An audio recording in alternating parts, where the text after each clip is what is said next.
그러면 이제는 국회를 연결해 보겠습니다. 자, 박사라 기자.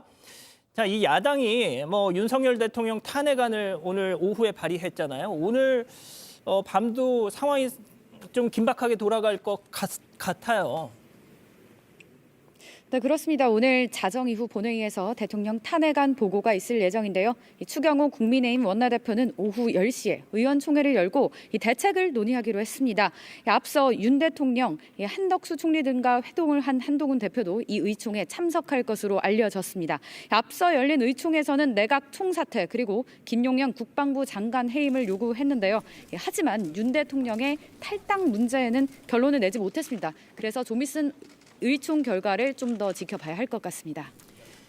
자, 그 대통령실 앞서 연결도 했었는데 국민의힘 한동훈 대표 그리고 또 한덕수 총리, 윤석열 대통령 이 회동 여기서 이제 국회에서 확인할 수 있는 소식 좀 나온 게 있습니까?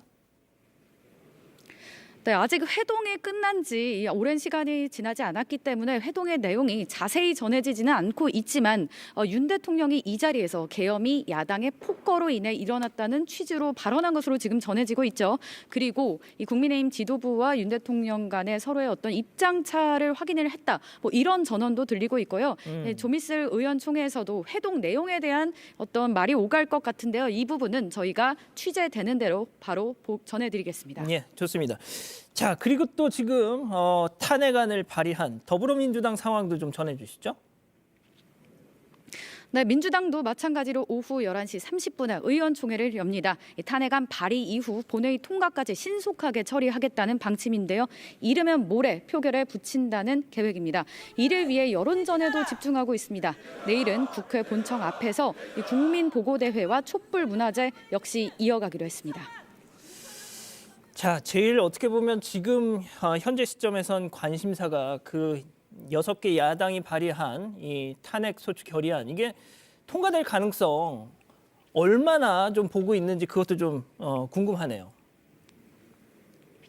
네, 탄핵안이 통과되려면 기본적으로 국회 재적의원 3분의 2 이상이 찬성해야 됩니다. 그러니까 300명 가운데 200명 이상이 찬성을 해야 되는 건데요. 이 108석을 가진 국민의힘에서 8명의 이탈표를 가져와야 하는 겁니다. 이 민주당에서는 그러다 보니까 한동훈 국민의힘 대표와 소통하는 것이 어떻겠냐 이런 얘기까지 나오고 있는데요. 오늘 밤 의원총회에서 여야 모두 치열하게 논의를 할 것으로 보입니다. 네, 지금까지 국회에서 JTBC 박사라입니다.